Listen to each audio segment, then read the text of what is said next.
दोस्तों, Iran special report में सबसे पहली और बड़ी खबर जो डोनाल्ड ट्रंप का मुंह फिर से काला कर रही है।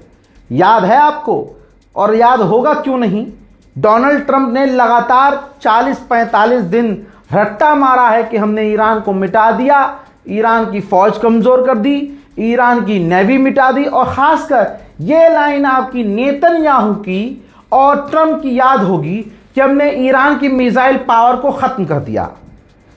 इन्होंने जीत का ऐलान यही तो किया था कि हमने ईरान की मिसाइल पावर को खत्म कर दिया। आज CIA, अमेरिका की तमाम एजेंसियां ये कह चुकी हैं, सबको किनारे कीजिए। अब CIA क्या कह रही है, ये रही रिपोर्ट।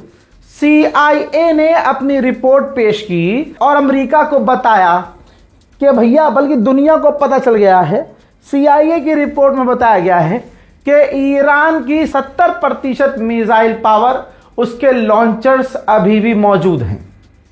अब बताइए कहां गई भाई इस गुलाबी सुअर की बातें? क्या है असलियत? ये सामने आ गई है। ईरान पर इतने बड़े हमले किए, अमेरिका और इजराइल ने मिलकर हमले किए, लगातार ये जंग इतने लंबे समय तक चली, लेकिन ईरान ने सिर्फ बजाया ही नहीं है, अरबों को अकेले बजाया नहीं, सिर्फ इजराइल और अमेरिका के बेस को उड़ाया नहीं सिर्फ, बल्कि उसने हमले झेले और 70% उसकी मिसाइल पावर आज भी है। 30% खोई होगी, महीना भर बीत चुका है समझ लीजिए जंग का, तो भाई कुछ तो रीबिल्ड किया होगा ईरान ने। और ईरान के ऑफिशियल कह चुके हैं कि हमने जंग के दौरान भी और जंग के बाद भी कुछ अहम मिसाइलें बनाई हैं, हम उसका इस्तेमाल करेंगे। तो आप समझ सकते हैं कि इन तमाम चीज़ों के बावजूद, तमाम हमलों के बावजूद, तमाम गुलाबी सुअर के बयान के बावजूद साबित क्या हो रहा है खुद CIA की रिपोर्ट से कि अमेरिका कमज़ोर हुआ है और ईरान मजबूत है। उड़ता तीर लेना, ये कहावत हुआ करती है। इस कहावत का लाइव एग्जाम्पल कुर्दिश लड़ाके हैं। कुर्दिश आतंकवादियों को अमेरिका ने शुरुआत में ही आवाज देकर कहा था, ट्रंप ने खुद कुर्दिश लोगों का नाम लिया था कि हम इनसे कहते हैं और चाहते हैं कि ये जाकर ईरान से लड़ें। यहां तक कि अमेरिका के राष्ट्रपति ट्रंप ने कहा कि हम इनको हथियार देंगे। और हथियार दिया कैसे? इराक के ऊपर जहाज अमेरिका ने भेजा, जहाज से हथियार जमीन पर गिराए पैराशूट के साथ। इन कुर्द लड़ाकों को हथियार मिले, इजराइल ने ईरान और इराक के बॉर्डर पर हमले किए ताकि बॉर्डर टूट जाए, बॉर्डर डिस्टर्ब हो जाए और ये कुर्द के लड़ाके ईरान में घुस जाएं। ये सब कुछ हुआ था, कोई ठुकरा नहीं सकता। अगर कोई झूठा साबित कर दे इस रिपोर्ट को मेरी, तो आज YouTube चैनल बंद कर दूंगा मैं अपना। ये सब हुआ था। उसके बाद क्या हुआ? ईरान ने ऐलान किया कि अमेरिका, इजराइल और हमारी लड़ाई के बीच कोई तीसरा आया तो अच्छा नहीं होगा। कोई नहीं आ रहा था बीच में भाई, कुर्द आए और कुर्द के टॉप लीडर ने ऐलान किया कि हम ईरान से लड़ेंगे। और उसके बाद ईरान में घुसने की कोशिश की। ईरान ने समय लगाया नहीं, ईरान ने मिसाइल हमला शुरू कर दिया कुर्द आतंकवादियों के ऊपर। और वो दिन और आज का दिन है, 10-12 दिन ईरान ने हमले किए इनके ऊपर। भाई कुर्द ने माफी मांग ली, कुर्द आतंकी संगठन ने कह दिया कि हम नहीं लड़ रहे, ईरान से हम लड़ना नहीं चाहते और ईरान से हमें आगे भिड़ना भी नहीं, हम पीछे हट रहे हैं। ये कुर्द ने ऐलान किया है। लेकिन ईरान ने माफी के बाद भी, ईरान ने कुर्द के पीछे हटने के बाद भी छोड़ा नहीं। आज की तारीख में भी आप ये देखिए कि 2 की लड़ाई में जब तीसरा कूदता है तो उसका हाल क्या होता है। कुर्दिश ठिकानों के ऊपर इराक के अंदर ईरान ने बड़े हमले किए हैं। देखिए,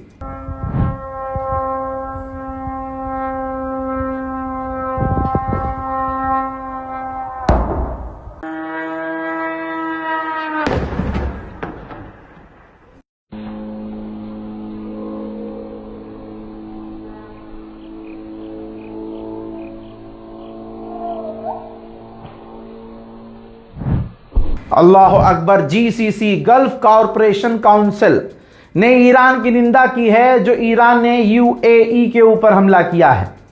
कई देश ऐसे हैं जो धीरे धीरे सामने आ रहे हैं और ईरान की निंदा डरते डरते कर रहे हैं। ईरान का जो खर्ग आइलैंड है वहां आज भी ऑयल स्टोरेज बाकी है, खाली है। अभी वहां ईरान तेल रख सकता है। 5 दिन 6 दिन पहले का दावा आपको याद होगा अमेरिका का, जिसमें अमेरिका ने कहा था कि ईरान गुलाबी सुअर जो बोला है आज तक सब झूठ बोला है। गुलाबी सुअर ने कहा था कि ईरान के पास तेल रखने की जगह ही नहीं है, ईरान के पास ऑयल स्टोर करने के लिए जगह ही नहीं है, उसके पास रिंग ही बाकी नहीं है। लेकिन रिपोर्ट यह कह रही है कि ईरान के खर्ग आइलैंड पर अच्छी खासी ऑयल स्टोरेज की जगह बाकी है। मेरे दोस्तों, डोनाल्ड ट्रंप के जो एनवॉय हैं, जो करीबी हैं, एडवाइजर हैं, वो डरे हुए हैं क्योंकि जेट फ्यूल के दाम बढ़ गए हैं अमेरिका में, महंगाई बढ़ गई है और जो फ्यूल नॉर्मल फ्यूल है, ईंधन है, वो भी महंगा हो रहा है।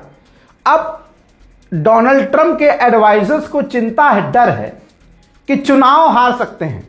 जो अब चुनाव आएगा वो हम हार सकते हैं, लिहाजा जो ट्रंप के करीबी हैं उन्होंने एयरलाइंस के टॉप जो लीडर्स हैं और डायरेक्टर्स हैं, ऑनर्स हैं, उनसे मुलाकात की है और उनसे कहा है कि अभी तो जेट फ्यूल के दाम और महंगे हो सकते हैं, आप मैनेज कीजिए किसी भी हालत में।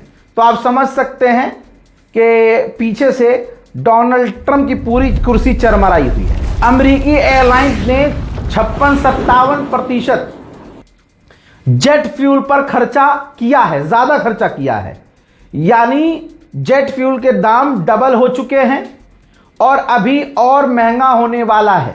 अमेरिका की बड़ी कंपनियों ने महंगाई झेली है, ये उम्मीद करते हुए कि ट्रंप ने वादा किया है कुछ टाइम में सस्ता हो जाएगा, लेकिन अभी तक ऐसा हुआ नहीं है, बल्कि जेट फ्यूल के दाम अभी और महंगे होने वाले हैं। अब जो डील पर बातचीत चल रही है, जिसमें कहा जा रहा है 1 पेज डील है, उस 1 पेज में कई तरह की शर्तें हैं, जिसमें अमेरिका, अभी ये बात आ रही है, कल कोई और बात आई थी, आज कोई और बात आई है, जैसे जैसे चीजें आ रही वैसे वैसे बता रहा हूं। दोस्तों, अमेरिका ने कहा है, शर्त रखी है कि ईरान 20 साल के लिए अपना यूरेनियम एनरिचमेंट बंद कर देगा और अपनी जो जितनी भी न्यूक्लियर साइट है सबकी जांच होने देगा, किसी भी हालत में कुछ छुपाएगा नहीं।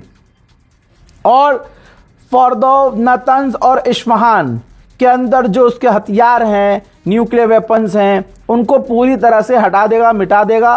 और अंडरग्राउंड जो न्यूक्लियर वर्क कर रहा है, वो ईरान ने जो अंडरग्राउंड जमीन के अंदर जितने भी उसने प्रोग्राम लॉन्च किए हैं, ईरान वो सभी बंद कर देगा। और साथ ही 20 सालों के लिए, जी हां, 12 साल के लिए नहीं, 15 साल के लिए नहीं, सीधा 20 साल के लिए, 20 साल के लिए ईरान यूरेनियम एनरिचमेंट पूरी तरह से रोक देगा। और सारा का सारा एनरिच यूरेनियम, जितना भी उसने एनरिचमेंट किया है यूरेनियम का ईरान ने, वो सारा का सारा अमेरिका को दे देगा। फिर अगली शर्त यह है कि ईरान सबसे पहले स्ट्रेट ऑफ हॉर्मुज खोल दे। जब ईरान स्ट्रेट ऑफ हॉर्मुज खोल देगा तो हम भी अपनी ब्लॉकेज को हटाएंगे। उधर इसी एग्रीमेंट में आगे कहा गया है अमेरिका के द्वारा, ये तमाम चीजें करने के बाद ईरान के ऊपर से पाबंदियां हटाई जाएंगी, लेकिन गारंटी नहीं है कि कितनी हटाई जाएंगी। हाँ, यह भी आपको बता रहा हूं, अच्छाई बुराई दोनों बता रहा हूं। और अभी तक जो इसके अंदर जो मैंने आपको शर्तें बताई हैं, अगर ईरान मान लेता है तो ईरान से बड़ा बेवकूफ कोई नहीं होगा, क्योंकि इसमें फिलहाल जो बातें आ रही हैं ये सारी अमेरिका की हक की बातें हैं, अमेरिका के फायदे की ये डील होगी। उधर ईरान आज भी और ईरान के लोग आज भी अमेरिका को कितने बेहतरीन तरीके से जलील कर रहे हैं। किसी को जलील करना हो तो भाई वो ईरान से सीख ले। ये देखिए, ईरान ने अमेरिका के खतरनाक से खतरनाक जो ड्रोन्स गिराए थे, हथियार गिराए थे, उनको ट्रकों पर डालकर ईरान की आवाम सड़कों पर परेड कर रही है। सड़कों पर अमेरिका की ताकत को जो गिराया है ईरान ने, उसको दिखा रही है। अमेरिका की औकात, अमेरिका की ताकत की पोल पट्टी ईरान की आवाम खुद खोल रही है। यूएई पूरी चालाकी खेल रहा है। यूएई चुपके चुपके अपने टैंकर स्ट्रेट ऑफ हॉर्मुज से निकाल रहा है, अपने टैंकरों का ट्रैकर बंद करके। आप समझ रहे हो? तो देखिए, ऐसी कोई स्थिति नहीं नजर आ रही है, ऐसी कोई बात नजर नहीं आ रही है जिससे ये लगे कि हाँ सब कुछ ठीक हो रहा है। भैया, जब एग्रीमेंट ही नहीं होगा तो ये चाहे 10 साल तक चलता रहे, डर हमेशा बना रहेगा। एक बात और सामने आ रही है कि शॉर्ट टर्म डील हो सकती है, यानी कुछ समय के लिए डील हो सकती है। जैसे सीज फायर है ना, ऐसे ही साल, 2 साल, 6 महीने के लिए अमेरिका और ईरान के बीच डील हो सकती है। ट्रम्प ने जो भी कदम ईरान के खिलाफ उठाए हैं, ईरान को वो भारी पड़े ही नहीं और ईरान किसी भी चीज से डरा नहीं। अब अमेरिका की इंटेलिजेंस रिपोर्ट आई है और अमेरिका की इंटेलिजेंस रिपोर्ट में बताया गया है कि डोनाल्ड ट्रंप ने जो ब्लॉकेज ईरान का किया हुआ है, ईरान ऐसे खतरनाक ब्लॉकेज को 4 महीने और आराम से सरवाइव कर सकता है। वहीं ईरान ने साफ मना कर दिया है कि हमने साउथ कोरिया के टैंकर पर स्ट्रेट ऑफ हॉर्मुज में हमला नहीं किया था। अमेरिका कुछ भी कहता रहे, ईरान के अफसर ने साफ कहा है, ऑफिशियली कह दिया है ईरान ने कि जब तक अमेरिका हमारे नुकसान की भरपाई नहीं करेगा, स्ट्रेट ऑफ हॉर्मुज हम नहीं खोलेंगे। लीजिए, बड़ा अपडेट यह है कि ईरान के राष्ट्रपति पेज़ेश्कियान ने क्लेम किया है कि मैंने मुज्तबा खामनाई से मुलाकात की है, 2 घंटे हमारी बातचीत हुई है, काफी फ्रेंडली बातचीत हुई है, जंग को लेकर हमने एक दूसरे के व्यूज को समझा है और उन्होंने हमें समझाया है। वो बिल्कुल ठीक हैं और काफी मुद्दों पर उनसे बात हुई है। हजरात मोहतरम, ईरान अपडेट में फिलहाल के लिए इतना ही। चैनल को सब्सक्राइब कर लीजिएगा ताकि अगला अपडेट जो मैं लेके आने वाला हूं उसका नोटिफिकेशन आपको मिल जाए। मैं हूं रजा और आप देख रहे थे रजा ग्राफी अनस्क्रिप्टेड। जय हिंद।